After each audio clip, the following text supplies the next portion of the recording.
Okay, hi everybody. My name is Kofi Kankam. I'm one of the co-founders of Admit Advantage. I've seen a lot of you on the Beat the GMAT boards. Keep coming, keep asking questions. I consider you guys my people and ladies as well. Today I want to talk about school fit and recommendation selection. These are sort of two separate topics but related that are really important as you're sort of moving and cascading through the application season from October to basically the end of round two, which is typically in January. Okay, so I'm going to speak a little bit about sort of both of these issues, and we're going to give you guys an opportunity to answer or ask questions on the back end. All of you will note that you're on mute right now. If you have something pressing, feel free to ask, but there will be plenty of time for questions, and so I'm going to try to sort of move through the deck itself and then answer questions on the back end. We'll speak a little about the company so you feel comfortable. I know what I'm talking about, and then we'll get into school fit, and then we'll get into recommendations. All right, so we basically work with candidates throughout the entire application process. We're known to be very structured. That's sort of one of our hallmarks. So we believe that if you are a candidate that's applying from an industry that sends a lot of people to business school, you certainly need structure. If you are from an industry that is not sending people to business school, you also need structure because you need to convince the schools that your set of activities and your responsibilities are conducive to doing well in your MBA program and finding a job afterwards. So both extremes kind of need structure, and that's part of the reason we do that. We've been very fortunate to have really good people apply to work with us, and so we've been pretty selective, which I've been happy about, going beyond people just going to good schools, well-known schools, to are people good with candidates? Do they have the right kind of diversity that's represented by our applicants in terms of really their careers, i.e. are they coming from different fields that either candidates want to get into and or candidates are coming from.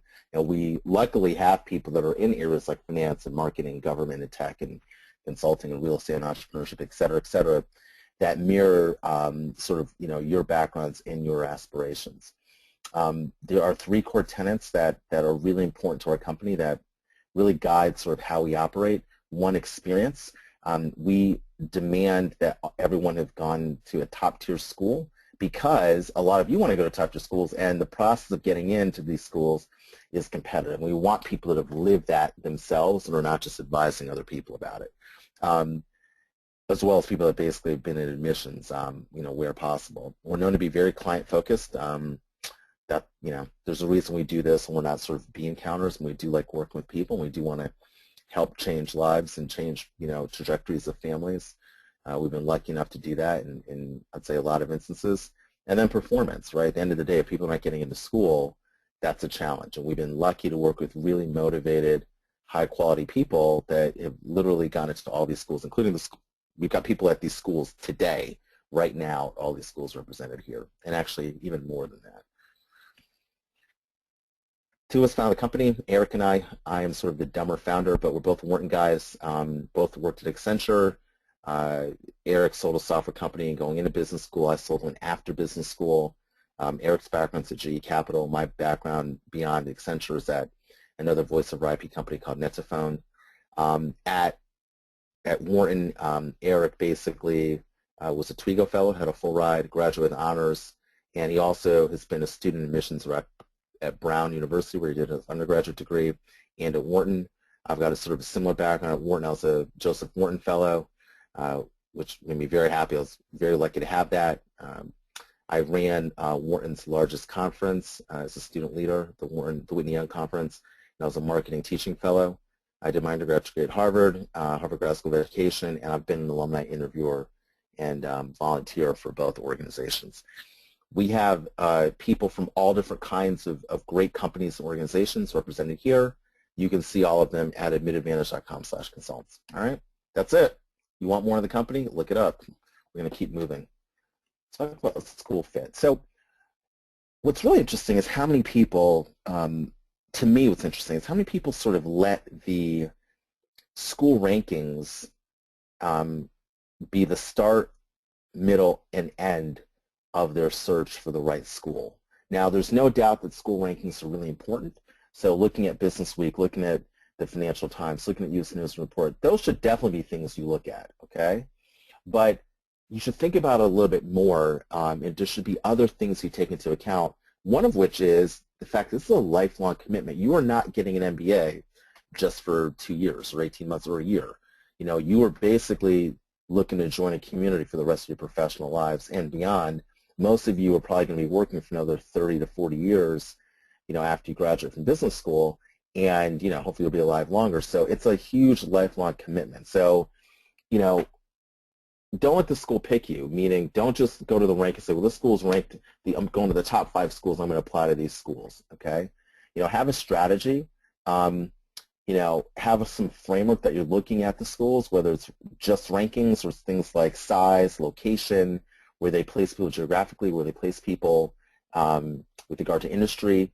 Make sure that you're thinking about those kinds of issues, and you're not also writing applications that that are unnecessary. I mean, I've talked to so many people who are applying to a school. I said, look, if you get into this school, if you apply to 6 schools and you only get into this school, are you going to go to that school? And they say no, right? And sometimes they say no pretty definitively, and I'm thinking, well, why are you applying to that school in the first place? I mean, why are you wasting your money, wasting your time, wasting your recommender's time for a school that you're not going to attend, right? So really be strategic about this. I mean, most of you want to go to top 20, 25 schools. Most of you will only be applying to sort of 3 to 6 schools, right? So you're not going to apply to all of them, and you've got a lot of choices, in that mix, right? So I mean, those of you who are mathematically inclined, if you're looking at top 25 schools and you're basically applying to, to 3 of them, it really is a factor of it's a factorial, right? So you've got 25 times 24 times 23 number of options in terms of the number of schools, the types of schools, the combination you can apply to. So make sure you're deliberate about it, okay? Do the research. There's so much more research out there. I know I sound like you're a parent. I'm not. But there's a lot more research out there now than there was even like 5 to 10 years ago, okay?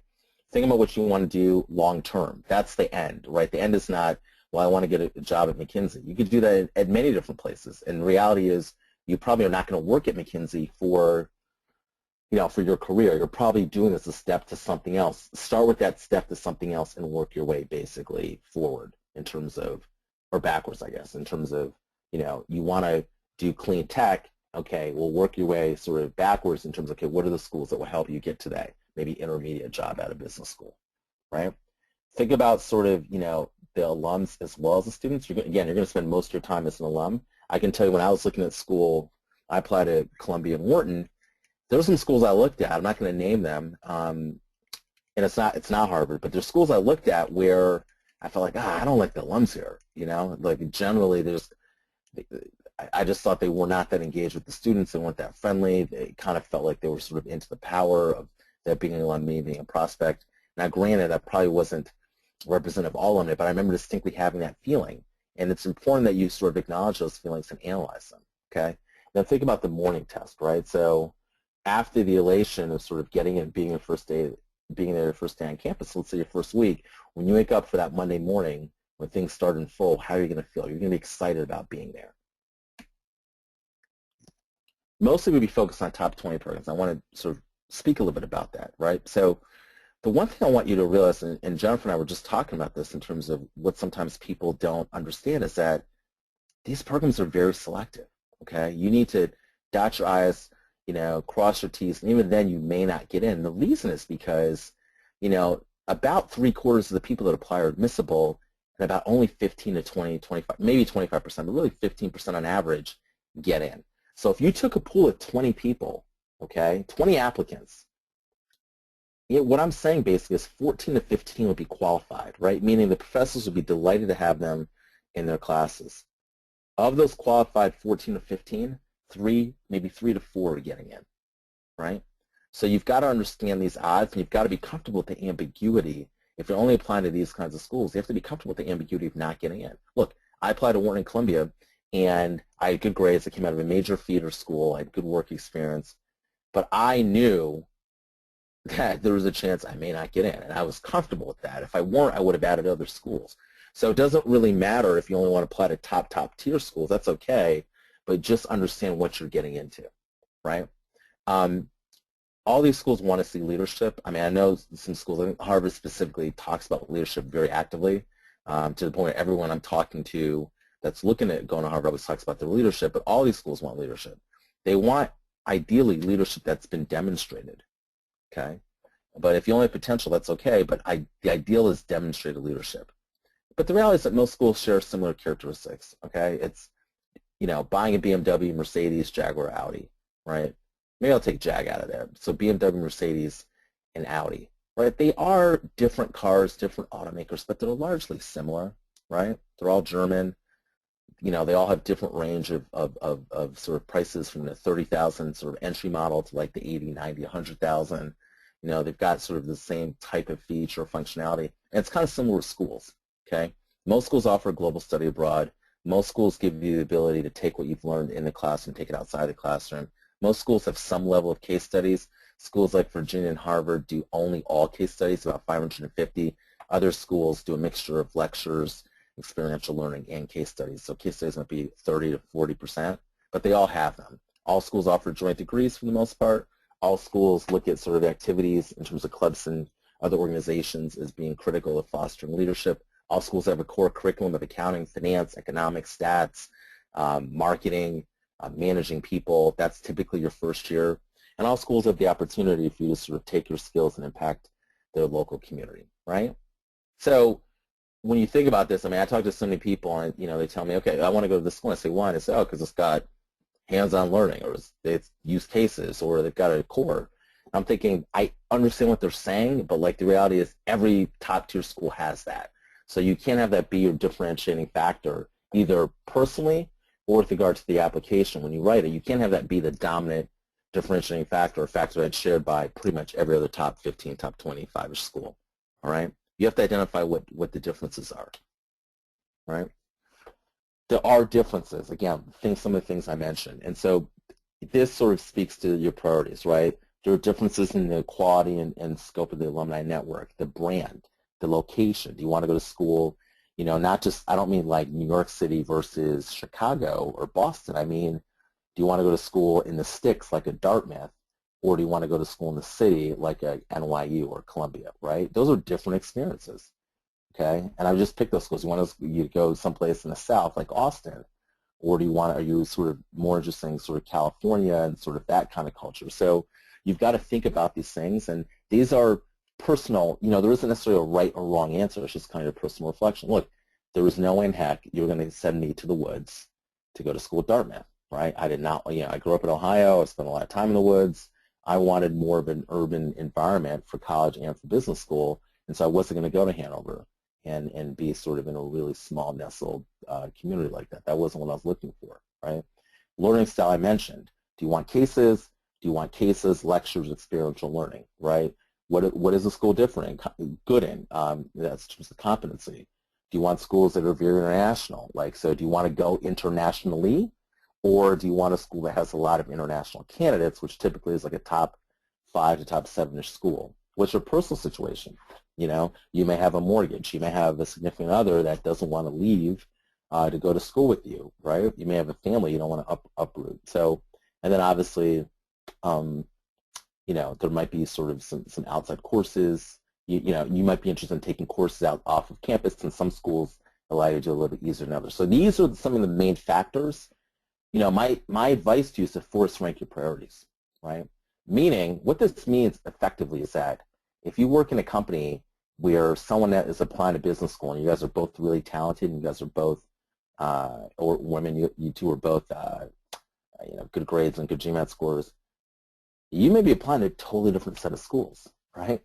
Both schools may help you achieve your goals, but what you're looking for could be totally different. And that, if you force rank your priorities as such, you may find that, what works for you may not work for the other person, right? Realize it is an investment. So, you're giving up more than just your money. You're giving up 2 years of your life, and you can't redo it. So just make sure that you're clear about kind of what you need and what you want, and prioritize your needs versus your wants, okay? Make sure that you're reaching out to alumni. Alumni, are great to give you sort of a long-term perspective. You also can find potentially alumni either of the school directly through the school, or maybe you can reach out to your undergraduate alma maters and find alumni who've gone to some of these schools, Okay, so just be very clear about what you want because the time is very, very short, right? And it's the kind of thing that you want to do as early as possible. We ran this webinar in July, and ideally you're thinking about some of these things earlier than now. But if you're just thinking about now, it's okay, but you want to sort of think about these things pretty quickly, right? I want to talk about, a little bit about strategy to go to school fit. So, you know, how urgently you want to go and your career goals really determines kind of, you know, how you, the kinds of schools you apply to, right? So if you are sort of into like a balanced school approach, like let's say you need to go now, right? You hate your job, you're about to be fired, you are fired, or you're working a company and you want to leave so that you basically can start a new company, you want the MBA training, you may look for a balanced approach. You may say, look, I'm going to apply to a really stretched school, which is like a top 5-ish school for, you know, for people that have sort of decent to good grades.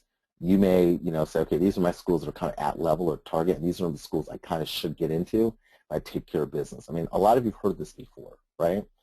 The difference is you almost have to do this when you apply to high school to college because for most of us, we have to be, you know, when you're a senior in high school, you're kind of thinking, I have to be in college next year, right? I'm not joining the military necessarily, although it's actually a good option. But most of us don't join the military, and they don't think it's a possibility, and most of us don't want to stay at home.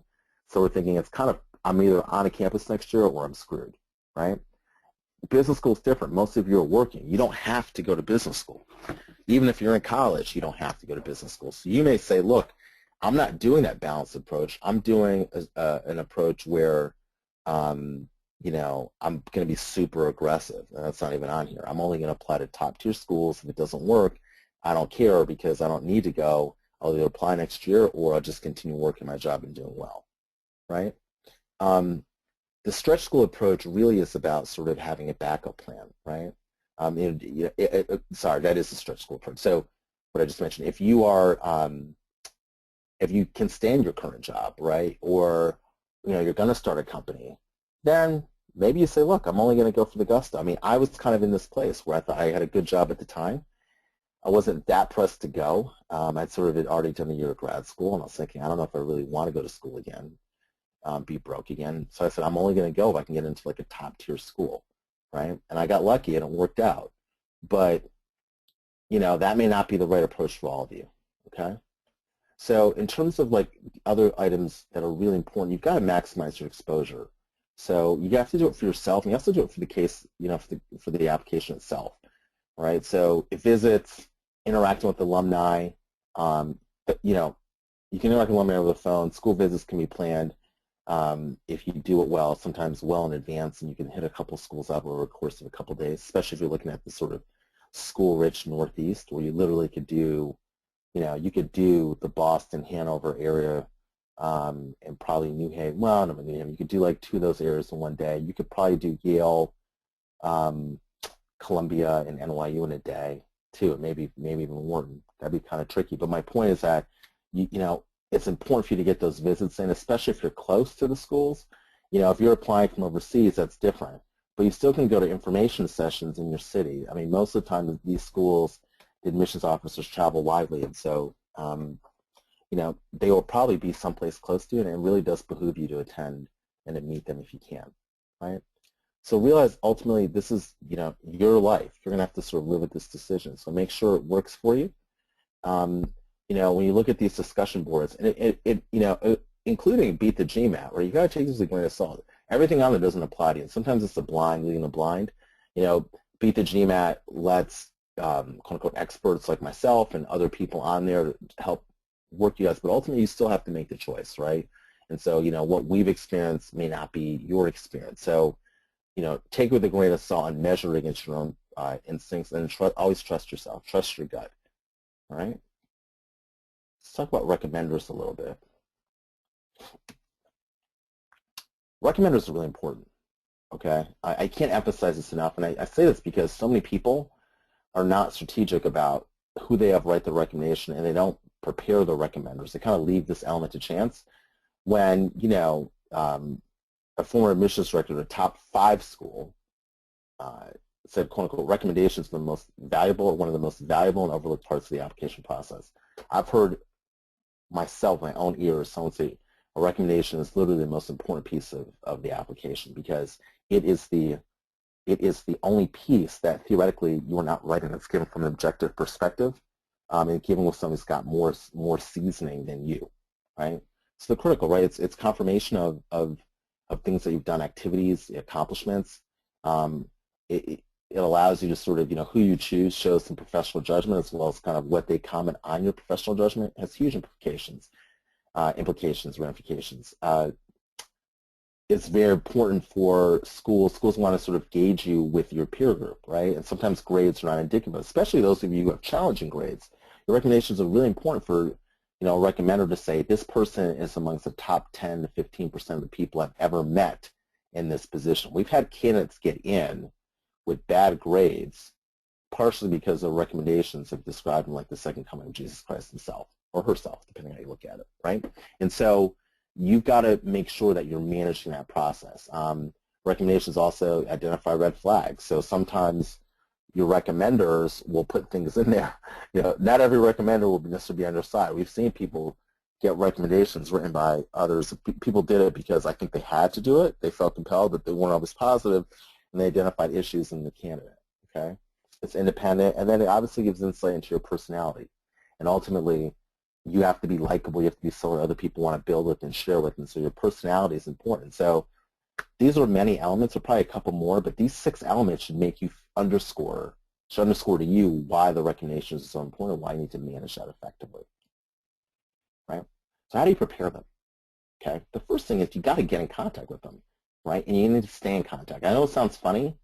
You think, obviously, duh, but the reality is so many people don't go to the recommenders until late in the season, and they say, oh, by the way, I'm applying to business school. The person didn't even know they're going to business school, right? So, you want to get in touch. You want to let them know what you're doing. You want to let them know why.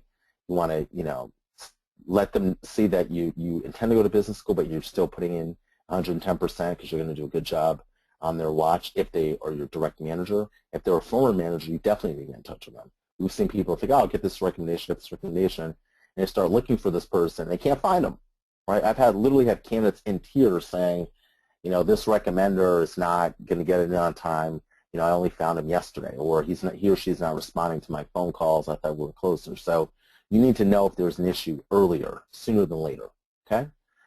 You want to get your recommenders up to speed on kind of what you've been doing, and if you have former managers who want to reconnect with them, right? It's really important if you can to meet live, because it'll give you more contextual clues as to whether or not they're excited about your candidacy or if they're just kind of going through the motions, right? And you want to ask them not to write you a recommendation. You want to ask them, can they write you a good recommendation? Can they support your candidacy? Because, like I said, there are people that write recommendations that often are not effusive in their praise, and you can sort of, I've read some of these, and I've said, this person kind of really doesn't want you to go to school, right? Maybe they're selfish. Maybe they want you in the company, so maybe they feel like you're not ready. Maybe they feel like if you go to business school, you're going to leave them and may make more money. There might be a number of reasons why people may agree to write your recommendations, but may not be totally full-throated, enthusiastic about it, okay? Your job is to make it very simple for them, for the recommenders. Give them a package, what you did in the job, big accomplishments, things you want them to focus on, leadership characteristics, okay? Let them know the schools, let them know the rationale for why you can MBA, why now, and your short and long-term goals. Tell them what the process will be, right? So you let them look at a printout of the recommendation, but the reality is they're going to get, a link sent to them where they've got to fill it out online and submit it, right? Give them updates on how things are going. It's a great way to keep them involved. You don't want to ask them to write a recommendation and then basically, they find out later that you got in or did not get in because they heard it in the office or because they asked you directly. And definitely send them a resume to retool their memory of you. Let's talk about some hot topics. You can see my hot flames there. Can you provide an additional recommendation? That's a question we get all the time. The answer is kind of, right? So you can't provide an additional official one, but you can definitely get an alum to write an email that basically recommends you can ask maybe a current student on campus to write sort of a supplemental email that they'll just send over to the admissions office. You can get it done in that sense, but you typically, I'm going to take out the word typically, you really should not send in more formal recommendations than are asked for, okay? Personal versus academic. So you probably do want to have personal, meaning you want to have one work one and maybe one personal volunteer experience, et cetera, et cetera. Academic you really don't want to have unless you are advised by an academic. So we've got an advisor in our company right now that was one of my professors in business school. So theoretically, if I were applying to another graduate school, or let's say biz school again, I would potentially leverage him because he has me in a different capacity, right? But for the most part, you don't want to go to academic unless you maybe are applying from college or a year out of school when you drop your application, right? But your personal makes sense because that's where you can sort of speak about your leadership, right?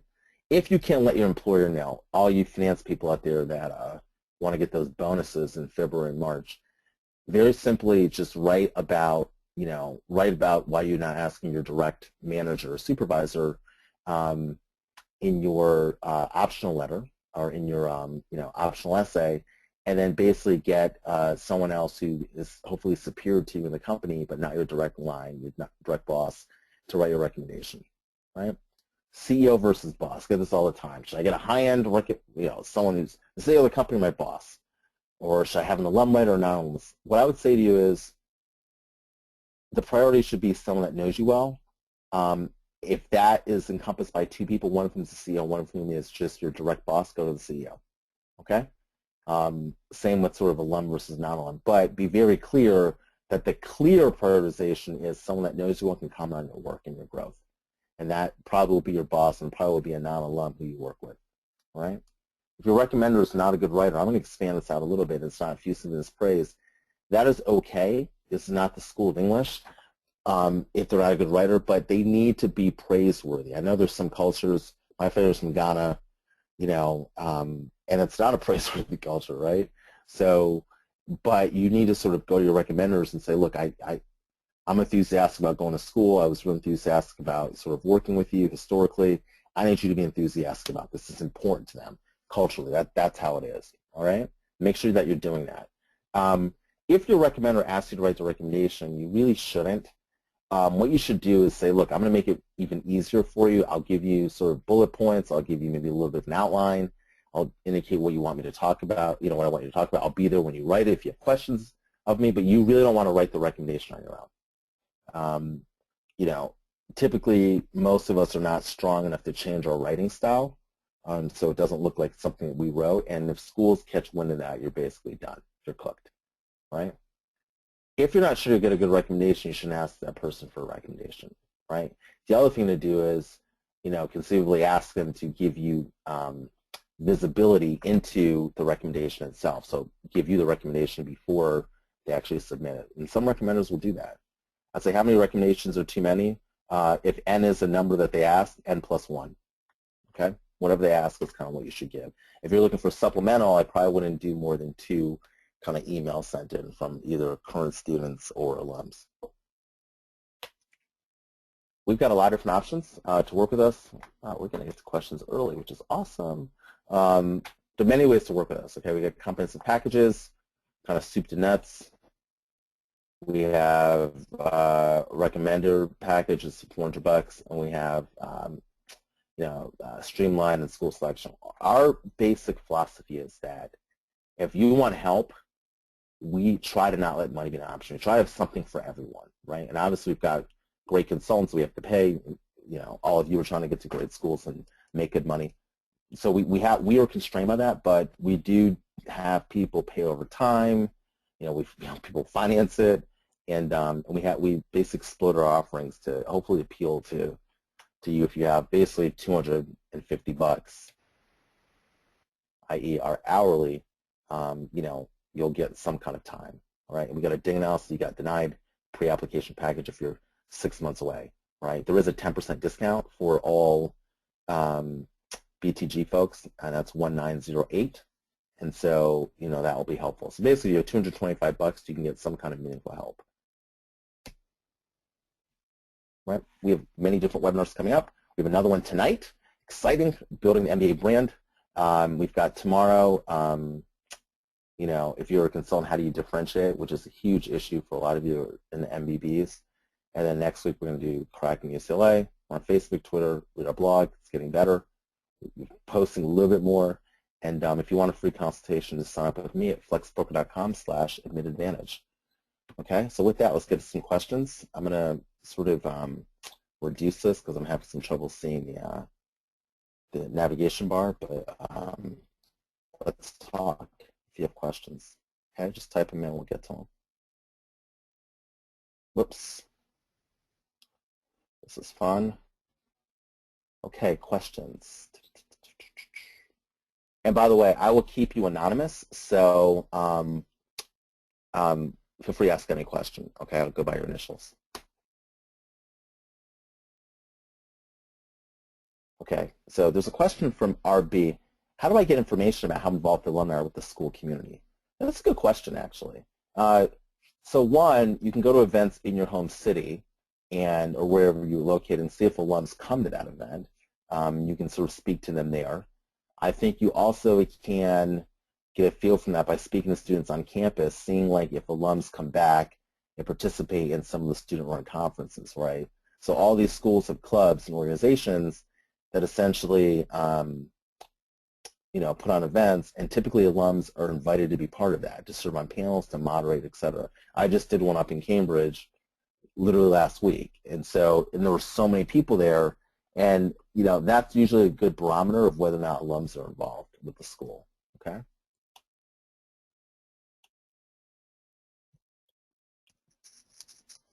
A question.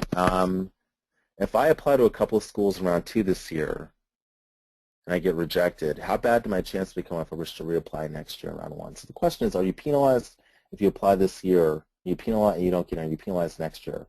No, you're not. You're not penalized at all. In fact, reapplicants typically have a better rate of getting in. Now, people don't really know if that's because they just write better applications, they're better candidates, or it's because schools like them more. I think it's probably a mixture of both, but you definitely will not be penalized.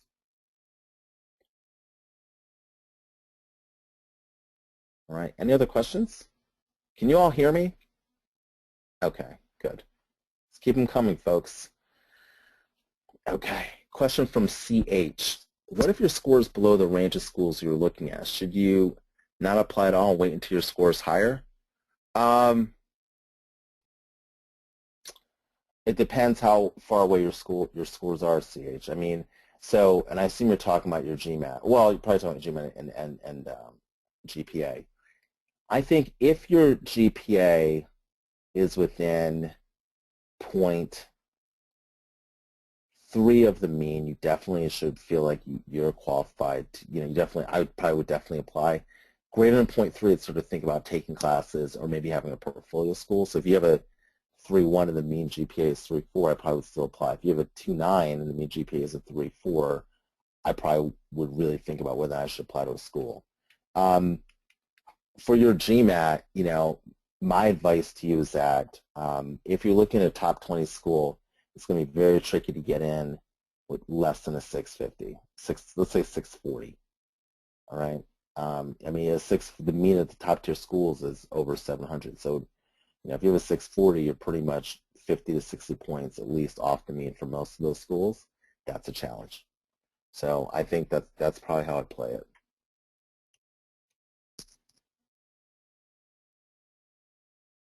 All right, question from AM. So my question may be absurd. How do I find the cost in doing my MBA?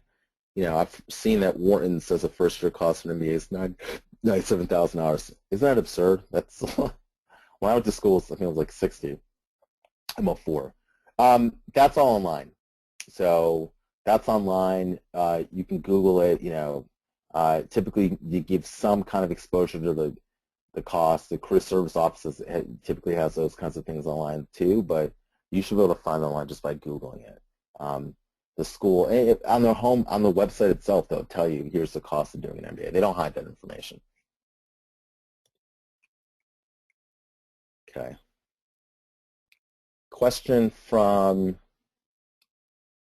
AB. If I plan to retake the GMAT, what is the latest I can give? What is the latest I can take it? Well, look, you typically need to take it you obviously need a GMAT score to apply. And most schools are fairly clear that when you apply, they're not taking any other submissions. Although off the record, sometimes they do take additional submissions for like a week or two, like a GMAT score. I think this is sort of a more nuanced question. What I would say to you is that you should budget your first application probably taking about 3 to 4 weeks. And every additional school will take you probably about 2 weeks, unless you're really rushing, 2.5 weeks. So if you're planning to apply to 2 schools, let's just say theoretically, probably should apply to more. If you're applying to 2 schools, you're probably looking at 6 weeks. And so if you're working, you're kind of like most people, that means that, if you got a round 2 application deadline, let's say at the end of the first week in January, you want to be taking the GMAT by mid-November, basically about a month. And I would think about it like that.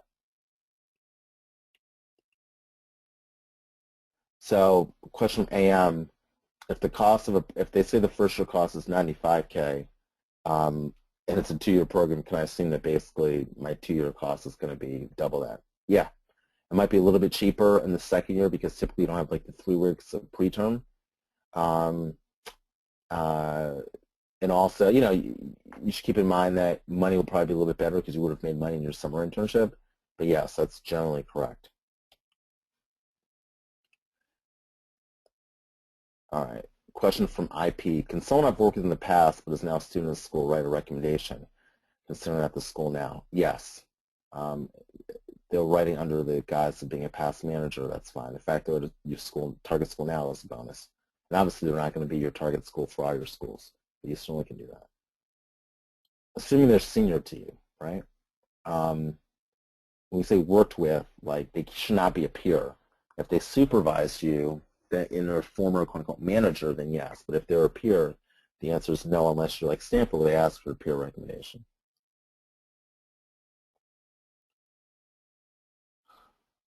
Question from PM. How good are my chances about getting into an MBA program if you've got a GPA of a 3.0, work experience of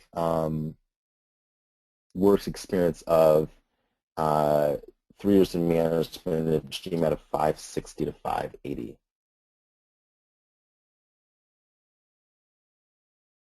Okay.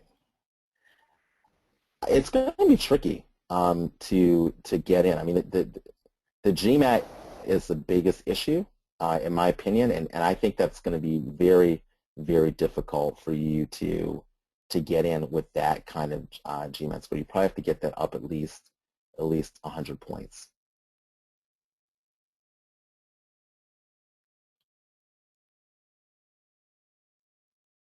Okay.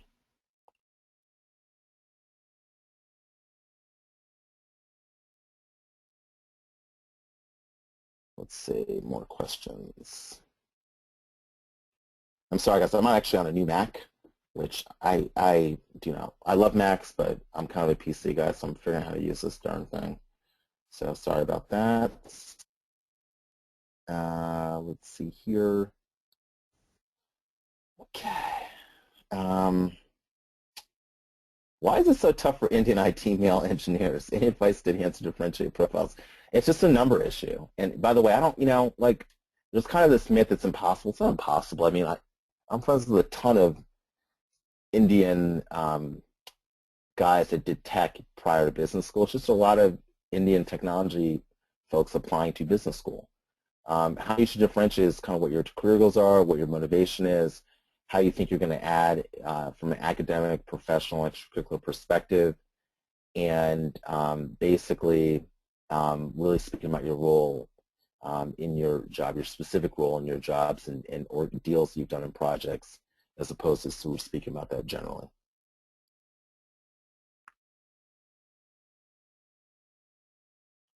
Question.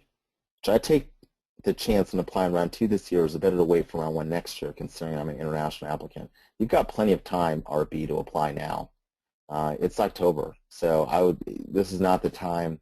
You're not going to have a better shot of getting in really round 1 as an international applicant versus round 2, and you're not rushing through applications necessarily seeing it's mid-October. I think it's too early to throw in the towel for this year. Question from AV, how do I do proper research on schools if I cannot visit the school? Online. Online, again, a lot of these schools will come to cities close to you. You can go visit at that point, but you really can get a lot of research online. You can reach out to student leaders at leaders of particular clubs on campus. All of the clubs, for the most part, have a prospective student liaison Typically, you can find that information online, or you can talk to the club leadership or reach out to the admissions office, and they'll put you in touch with that person. So there's a lot of research you can do.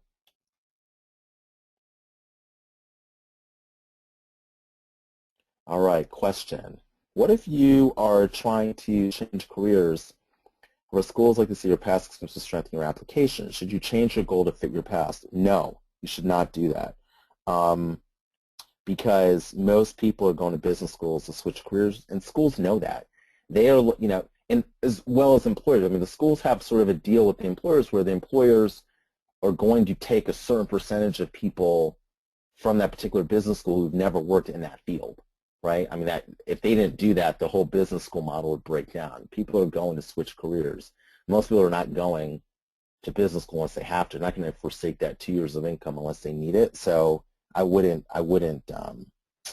change your career goals if they're, you know, be authentic about kind of what you want to do.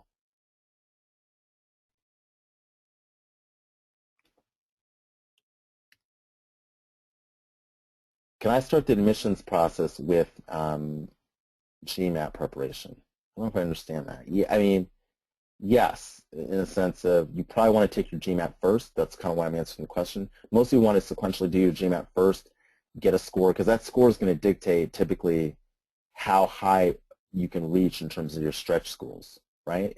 You get a 620, you've got a different set of potential opportunities than if you get a 720, right? So you probably do want to take your GMAT first. We are getting to that window where some of you will have to start working your GMAT and your applications at the same time if you want to apply to like 5 or 6 schools, possibly. But it's way too early now to do that. I still probably focus on my GMAT and then give myself maybe 3 weeks to get ready, 3 to 4 weeks if you haven't started yet, and then take it, and then just, you know, go all out for the rest, for the remaining 2 months to try to get as many schools as you plan to. Can we take a recommendation from indirect supervisor? Yeah, you can. You have to explain why, but you definitely can do that.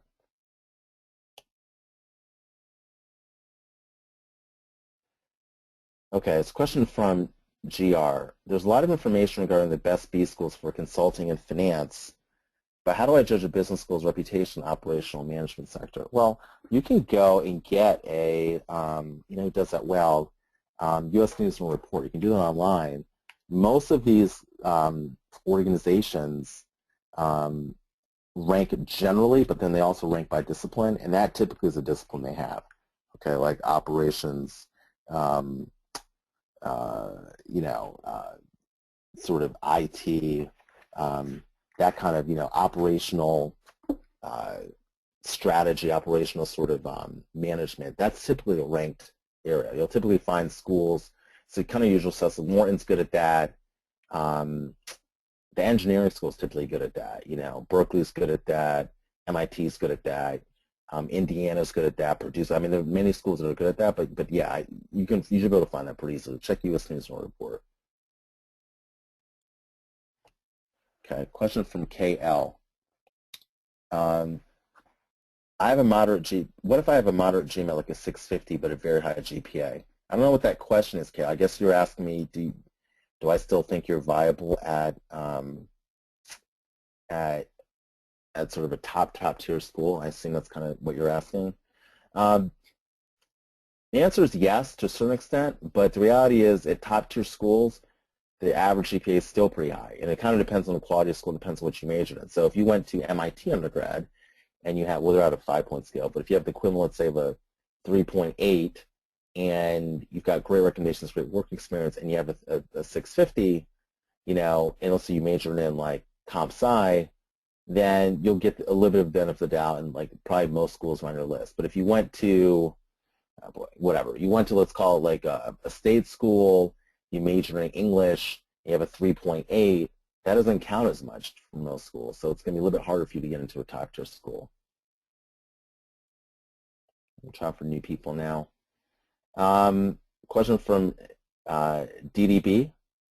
When you began investing in, when I began, okay, it's a question for me. When I began investing in schools for my MBA, what were some of the major cultural differences I saw in schools? Did schools in similar geographic areas share cultural characteristics? Well, I don't look at that many schools, but to be honest with you, I'm a little bit of a contrarian. I think that that it's business school. It's 2 years. Like, most of us are going as adults. We're not sort of so impressionable when we're 18. Like, I kind of feel like I could adapt to most areas. I wasn't overly focused on that. I know that may be probably a little bit strange, seeing as I'm sort of an African-American male, but I kind of felt like, as long as there was stuff to do in the city, and as long as I had a core group of friends, and I also had a pretty serious girlfriend at the time, like, I wasn't overly concerned about sort of cultural differences. That said, in that sense, I will say that I did see cultural differences in terms of how helpful people were, how involved alumni were, how involved faculty and staff were vis-a-vis the academic peer groups, how people interacted with other kinds of schools. So there's some schools where the business school is kind of like the big man on campus, quote unquote, and like they kind of don't interact that positively with other schools like the med school, law school, school of public policy, et cetera. And I kind of, I wasn't looking for that kind of environment. But I think it was more so related to size. The things that I really paid attention to were size, location, where people got placed geographically and professionally, and type of learning style, right? I wanted some place that was more than just cases. I wanted sort of, a place where I would get some experiential learning, I get some lectures, and I get, cases. I thought that was more interesting, dynamic for me. That's kind of what I really focus on. I think culturally, you're going to have to take a look yourself and figure out kind of what's important, and, go from there.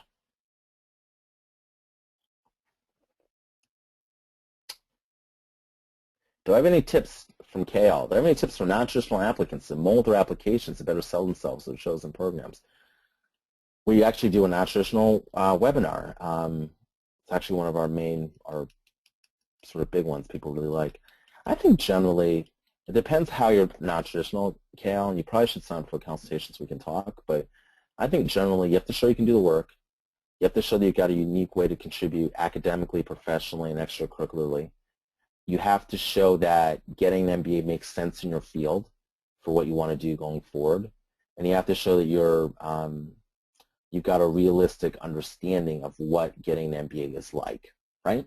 I think being non-traditional actually is a huge asset in applying school. I'd rather be sort of atypical than be like another IT Indian guy, right? Not to pick on my Indian IT guy brothers, but you know what I mean. I'd rather be a little bit atypical and have to work those things and kind of be someone that they could say, oh, we'll just get another person that's just like this or has the same exact profile. That's pretty easy. You're in a much better position, in my opinion. All right, so question from AB. When a school asks you for what your tenure plan is, what kind of answers are they looking for? I think they're looking for you to have an idea of what you want your career to look like in terms of industry, role/function, maybe title and location. Industry, role/function, title, and location, right? And the more specific you are with those things, the better it'll seem like you plan out what you want to do. What's a good score for an Indian IT male with 7 years of experience to get into top 20 schools? 720. All right. Question from AV. How do schools look at IRs? I've heard they don't bother much about it. Is that true? Is it an important part of 4 hours of gym? It's not really worded that well, but so it's a question about the IR. Schools don't look at it that much, shouldn't they? Because you spend time taking it. The verdict's still out on it. Schools are still checking to see how important it is. I mean, I was in an event a couple months ago with an admissions director at one of the top 4 or 5 schools in the country, school we've talked about. And he basically said, we don't pay attention to IR. Literally, that's what he said, quote unquote. So I wouldn't say every school feels like that, but most schools feel like it's not quite as important. It's new. I think there needs to be sort of a longer run rate of IR scores and using them to predict how people will do in school and professionally, measuring correlations before they actually pay attention to it. But it's not considered a staple. Question from YF. If I do not hit my target score of 680 for round 2, which is better, to apply in round 3 or to defer to round 1 next year? Well, I don't have enough information why I have to answer that. So, I mean, it depends on what your Is that your only score? Depends on what your current score is. If you have one, depends on, did you not get 680? Would you get a 670? Did you get like a 580, right? So it really depends. I think round 3 is really not a good idea to apply in. I think it's really tough to get in. And most people, just because there are fewer spots available, and I think there are some negative connotations about why you're applying around 3, like you weren't ready, this isn't your number one choice, et cetera, et cetera. So I'd avoid that. That doesn't necessarily mean you should wait till next year, but I would avoid round 3 unless you have to. But I think the question is, do you apply with the score you have in round 2, or do you wait to apply to round 1 next year? Question from JF. Do I think that doing an MBA or Master's in Finance might be a waste of time for someone who's just done his or her undergrad, has a GMAT score, but not much work experience? I don't think it would be a waste of time, JF. I think you're not going to get as much out of it as you would as if you had more time to work. I think you're not going to find it quite as easy to network with people because you're going to be a little bit older and have more experience. I think you're not actually going to have your questions coming from a really informed place. And I think you're also going to have trouble getting in to school. So for those reasons, I'd probably wait and sort of make sure that you're ready, you know where you want to go, and you've got something really concrete to offer. Okay, question from CH. What would I recommend? Okay, what would I recommend if a candidate's unable to improve their score to the range the school is looking for, but yet a candidate needs an MBA to break into a new career, and it seems that B school is the only option? Is it worth going to a lower tier school? Will this candidate get a return on their investment, or should they think about another path? That's an interesting set of questions. So that was like 8 questions. That's okay though.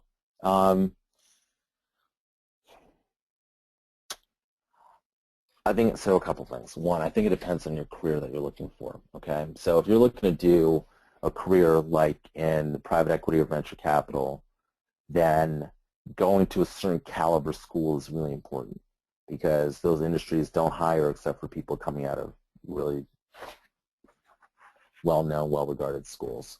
I think if you're trying to do something more generic like consulting and you're willing to do it wherever, I mean, you can get a consulting job coming out of pretty much any top 50 school. You can get a job at MBB, right? Now, if you go to Notre Dame, right, which is a good school, not to pick on Notre Dame, although I am from Ohio, so I don't like Notre Dame, but I'm kidding. But if you go to Notre Dame and you want to work at McKinsey, you're probably going to work at McKinsey like in Indianapolis, right? You're not going to be able to get to like McKinsey in like New York in the same way that you would if you went to Columbia or if you went to Harvard or Wharton.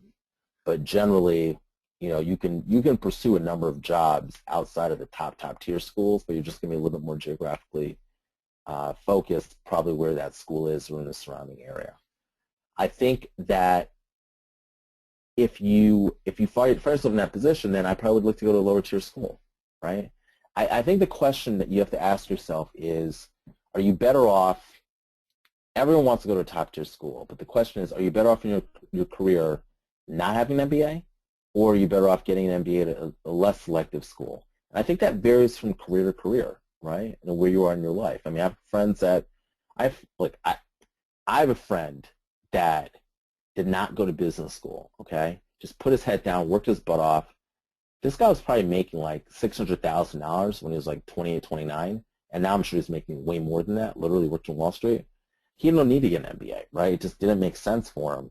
I have another friend who I went to college with who probably had a better GPA than this first guy, and he was on a startup, and the startup was totally floundering, and he needed an MBA to kind of reset his career, right? So it just depends on where you are. The first guy would have answered, no, I don't need an MBA. I'm better off not having an MBA unless I'm going to a top tier school. The second guy would have answered this question saying, I got to get into school next year, right? I'd love to go to the top 5-ish, but I'll go to the top 20, 25, 30 even, knock it out of the park, and then kind of plan my next move from there. So it really depends on kind of where you are. Okay? I think that's it. I don't think we have any more questions. So thank you for your time. I hope you found it helpful. And if you want a free consultation, you can sign up. I will try to figure out how to use this Mac. Maybe one of you can give me a Mac tutorial. You guys are young and into Macs. But if you want a free consultation, you can sign up here. at flexbooker.com/admitadvantage, and hopefully we'll see you guys tonight. Some of you on the webinar going forward. All right, thank you, and I'll see you guys on Beat the G-Man.